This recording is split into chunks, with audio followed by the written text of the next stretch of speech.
Well, it's a pleasure to introduce you to our broader publics at the University of Victoria, at Trent, and at the University of Toronto. And one of the reasons why I'm excited to make you more visible is that you are the edit hands and brain behind our 3 keystone lectures with Cyrus, Jules, and Chase. And I thought it would be an exciting opportunity to talk a little bit about that edit work as it relates to our broader trans pedagogies. Hi, my name is Mac. My pronouns are she, her. I am in my 4th year of a double major in gender studies and creative writing, and I've taken a whole bunch of courses with Chase. I'm a filmmaker. I really enjoy editing films and making films, and I was super excited to be invited to edit these videos. So I basically get like the footage and then go through and like make notes about everything that is being referenced, because quite often in these videos, these people who we're talking about are working in this broader framework of a lot of different scholars and activists and thinkers. So bringing in all those different people into the conversation, and then basically just taking those clips and bringing them into the video, so that, when Cyrus is making motions towards Adrienne Marie Brown and Octavia Butler, we can understand the connection between those people and understand what Cyrus is talking about in a broader way. I love the work that you do. It strikes me as such an important part of our pedagogical and citational practice and experiments in the class. And I wonder if there's anything that you want our audiences to know about the video editing work that you do. I'm learning as much as I am doing them at the same time, and I'm making choices that I'm very aware may have implications that I'm not aware of yet. And that in the future, I may go back and watch these videos and realize that there were choices that I made that I wouldn't have made then. So I want to make it explicitly clear that I'm like, I am very much receptive to the idea that some of these connections that I'm making are not always the right ones, because there can't always be right ones, but that they're there to spark connections and understand how these things are implicated with one another, and really just like generate questions around it, because I'm also trying to figure this out. Is there anything that you would like us to know about this video in particular?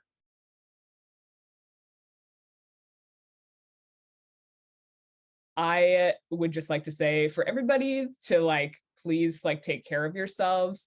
In my time at UVic, I've taken a lot of classes with Dr. Christine C. And she's an Indigenous Studies professor here at UVic.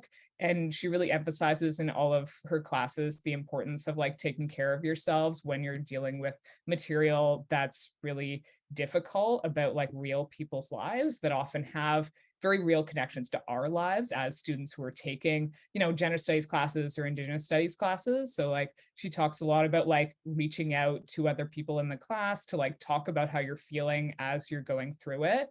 For me, talking to other people in the class about how I feel, not about what it means, not about what the content is, but literally just being I'm so angry or I'm so sad right now.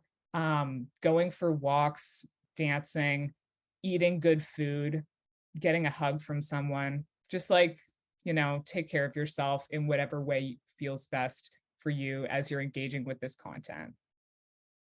To me, what you're doing is offering not only generous connections for future study and future curiosity and future inquiry, but making visible the process that's also happening in our sync sessions in class, where we're thinking out loud together and walking around our proverbial rooms to process things that are hard or agitating in service of greater sort of group connection and group understanding. So really appreciate your work, and thanks for making your face more visible in this video. Yeah, of course.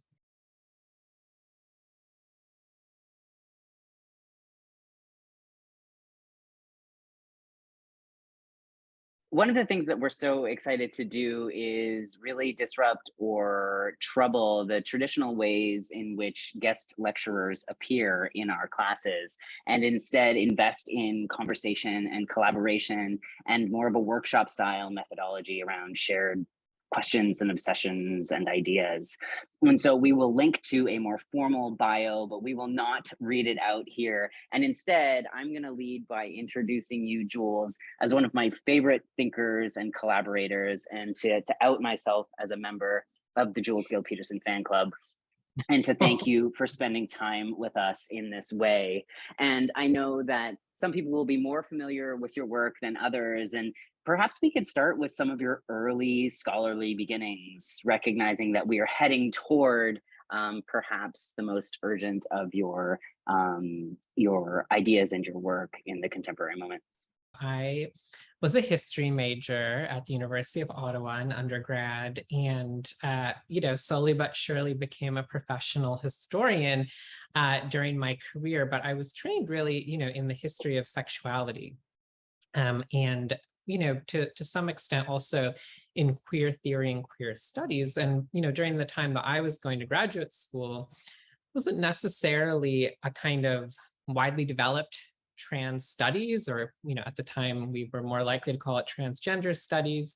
Wasn't that long ago, but so I sort of had to teach myself a lot of the things that then ended up going into both the research I did in my dissertation, but actually the research I did for my book on the history of trans kids, most of which I did after I got my PhD, because at the time there just wasn't yet a kind of critical mass available. There certainly weren't any undergraduate courses, right?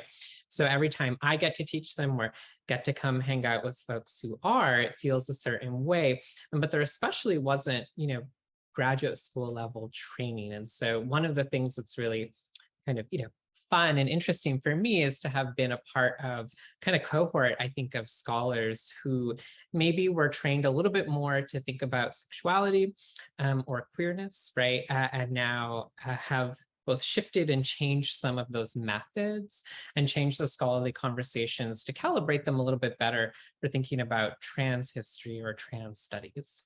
So I guess, one of the big questions that some of our students and folks watching might have for you is, how did you get into that specific area of research that you're so invested in, in writing about and in researching? So in, history of the transgender child, why trans kids? It's a funny question. There are probably a lot of answers, and some of them could be more autobiographical, right? But I suppose chronologically, since I am a historian, while I was in grad school, I was working on my dissertation, and my dissertation was a little bit about trans kids, but it was about contemporary trans kids. And this is, all the way back in the early 2010s. But that was a moment where the media became really fixated on first gay children, actually mostly gay children. The semester I started grad school was the semester that the It Gets Better project started in response to a series of really high profile suicides of LGBT youth, but mostly, gay youth. And one of those had happened, at the university where I was, now going to earn my PhD. And so I became really interested in why mass culture and politicians and all these people suddenly wanted to talk about gay and lesbian children. But it was around that same time that we, we're sort of starting to see little media glimpses, some of the first, like 2020, Barbara Walters is going to learn about a trans child, like Jazz Jennings as a little kid. That was sort of on my mind. And during my dissertation, I was researching the history of how trans people have been medicalized, how they've interacted with medicine, how they have collaborated with, pushed back on, been harmed by medicine. And just in the course of that research, I was starting to see that at some of the big clinics where that history took place in the United States, I was just seeing references to youth, like a footnote that was like, oh yeah, this patient of mine was 16. And I was like, wait, what? There were teenagers transitioning 50, 60, 70 years ago? I had never heard of that. I was still somewhat new to the field of the research, but I read everything I thought, I could. And I was like, well, that's interesting. And, at that time, even I was sort of like, well, I thought trans kids transitioning was pretty new, right? Not like, oh, I didn't think there hadn't been trans kids before, but I was like, I thought most people just, couldn't get access until they were adults, until really recently. And so honestly, it piqued my curiosity in the way that I think it would have piqued anyone's curiosity. There were no books, there were no articles, there was no information published, not even, no journalistic pieces, nothing about trans kids that was out there in the world had any interest in whether they had existed more than like 1 second ago, right? And so as a stubborn historian, I was like, well, I would like to find out. And so that's really what led me down this sort of research rabbit hole. And at the time, it was exhilarating, but also quite challenging in that there were no reference points. One of the kinds of potentially really boring things about being a scholar is that in order to do any work, you first have to make sure you read every single thing ever published on your topic. That's like called doing a literature review, or it's, making sure you cite all the people and, make sure if you disagree with the leading scholars in your field that you have a good reason, blah, blah, blah, blah, blah, right? But for me, I was like, well, that part's easy. There are none, zilch, zero, right? Not even medical doctors had really written about trans youth as if they were distinct because of their age. And so it was a kind of irresistible sort of idea to me. I was like, I want to work on this. But at the same time, it was really conditioned by a fear that I had. And one that I think probably everyone can relate to now, because unfortunately, it has come to pass in a really devastating way. I just had this feeling, okay, all of a sudden we're seeing all this public interest in gay and lesbian kids, but it's tying them to these really, really dark dramas of suffering, mental health, bullying, and suicide. And the prescriptions being offered are pretty disturbing. A lot of them were like hate crimes legislation that were sort of like, let's police and jail our way out of homophobia, which, famously doesn't work. And I was starting to see, this interest in trans youth. And I thought, well, the stakes are even higher there because, trans youth, right, often also want to get access to medical care, which is a whole minefield.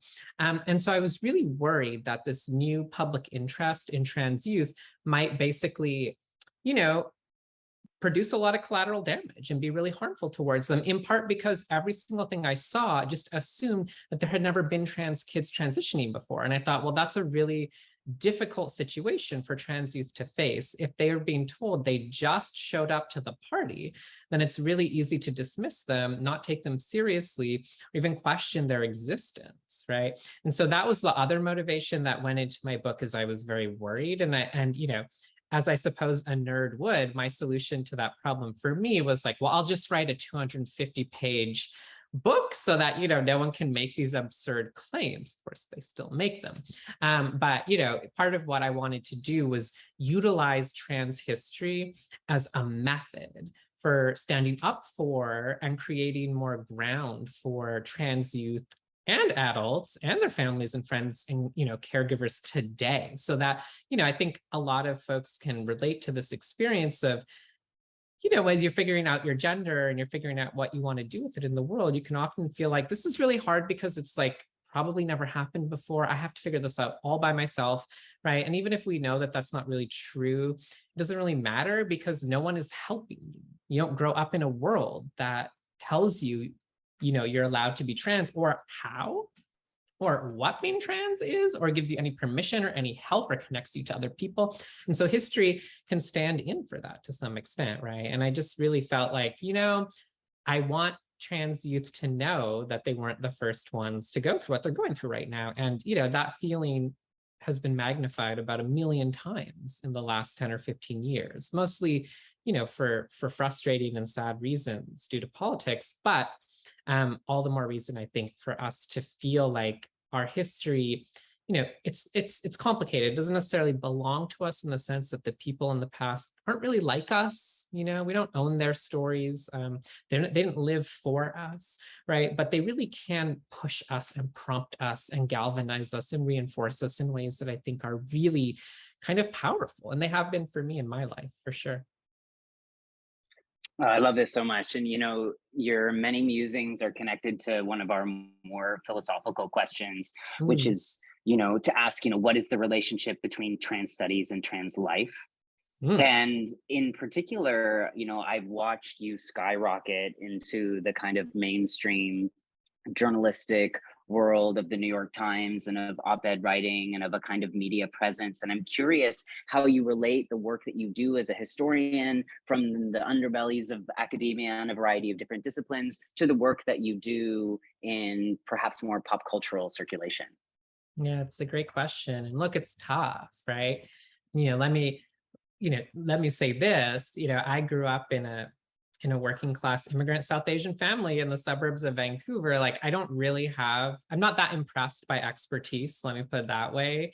I grew up in a family of doctors and lawyers. And, so for me, higher education was always like, well, probably a shot at having a different kind of life, right? And so for me, becoming a professor was the meeting point of that and just my absolute nerdiness. Like, I am addicted to thinking. And so like, what else am I going to do with my time? But I have a really complex or ambivalent feeling about the role of trans studies, if we're talking about trans studies in universities, right? And I think I say that partially because the prevailing wisdom from universities is that we should all be very grateful and lucky that they have let us in and that they have extended the invitation of inclusion to include trans and non-binary people. And, there's lots more I could say about that, but that would be a different conversation.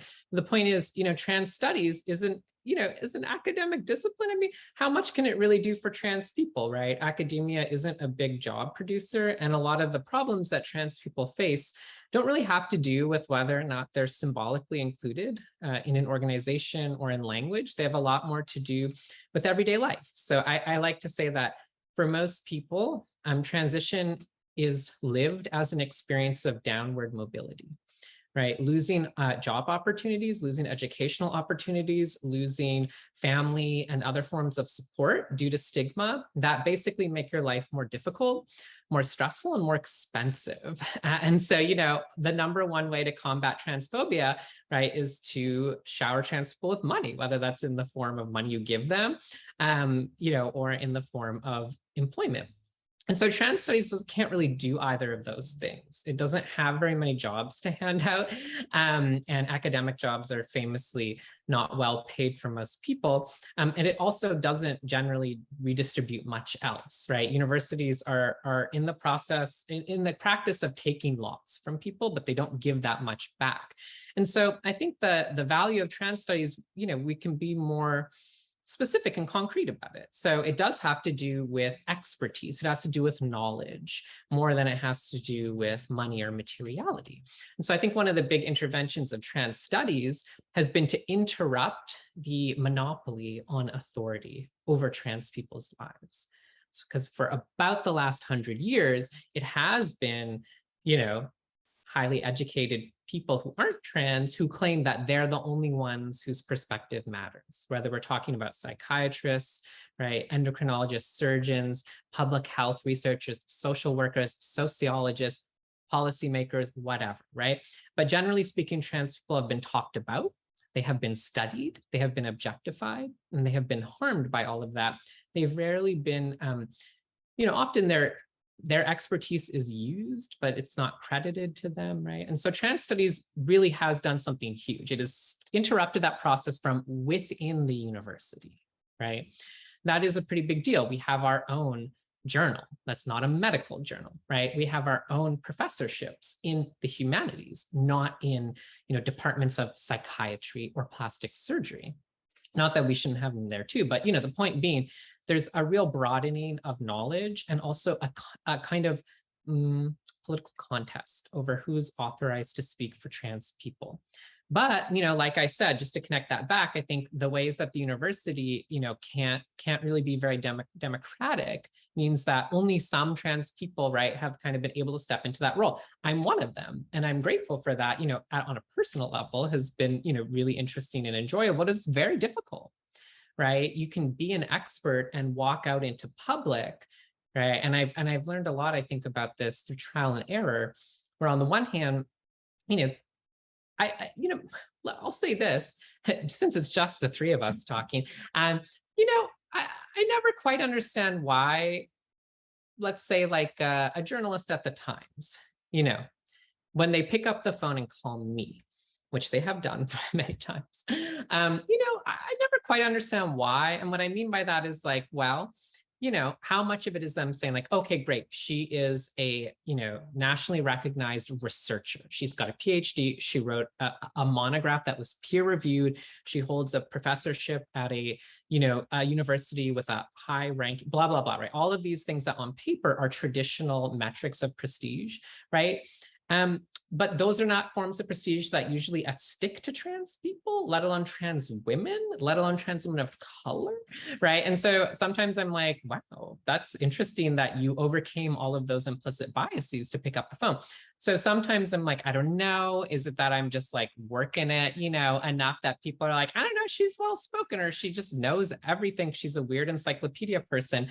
I don't know. Have I cultivated personal relationships with enough journal, right? It's an interesting question of what kinds of trans people are taken seriously, because we very rarely are. And even I'm not always, right? Every time something I say gets quoted verbatim in a newspaper, I'm always a little bit shocked because I don't immensely massage what I say, you know, but then there's plenty that I do say that completely never gets taken into consideration. So, you know, I think it's really challenging because at the same time, I don't think trans people should have to have professional credentials. I don't think you should have to be a professional trans to like go out there and talk to people, right? I think trans people are the experts, like, period. Right. I don't think I am more qualified or better than other people just because I'm a professor. Right. I think I know a lot. I think I've spent years thinking about these questions, and I'm happy to share what I know to be true. But I am actually kind of bothered by the problem of kind of credibility, because it's always weaponized against us. And I don't think it's a game that we can win. Right. And this is one place where I'll say, for instance, like, I have a very hard time collaborating with health researchers and clinicians, right? People, I mean, the trans ones are usually fine. It's the ones who are not trans, if I'm being honest, you know, who do the good research, right? The progressive research that gets all the attention, right? That gets celebrated by mainstream organizations. They get invited to all the big meetings. They get to meet with politicians, blah, blah, blah. You know, and those people have maximum credibility. And I don't think they're very good at what they do often. They're often terrible at advocating for trans people. They make a lot of mistakes, and they often reinforce harm, and they're very defensive about it because they're very invested in their own prestige and professionalism. And so all that is a very long way to say, I think trans studies, by contrast, is much less invested in its own prestige. I just think most trans people's lives are too complicated for us to feel like super like, oh yeah, you know, that PhD after my name is really saving my butt out there. No, it's not, right? And so I think we have a more practical, less elitist understanding of credibility and expertise. And so I think we're more interesting to talk to. And so in that sense, right, I would delink trans studies from the university and say, I think a lot of the most interesting work, especially writing, creative work, and ideas are produced by trans people who either are not in the academy or you couldn't even pay them to waste their time going, you know, trying to talk to a university audience, right? And so that excites me. I want to think about how, as we move forward, do we continue to double down on our rejection of the norms of expertise? And I say that as someone, ironically, who has, you know, cleared a lot of hurdles of expertise. But none of that hurdle clearing has ever made me like the expertise, right? And maybe it's easy for me to say that, but you know, in the position I hold now, but I feel very strongly, I'm like, you know, it's like, it's my day job. It's allowed me to do a lot, and I try to leverage it. But that's what trans people do. We always try to leverage every opportunity we have to do right by ourselves and our community. That's the history of trans people's relationship to universities, to hospitals, to doctors, right? That is what we have been doing. So I think of that work as walking in a lineage of those who came before us.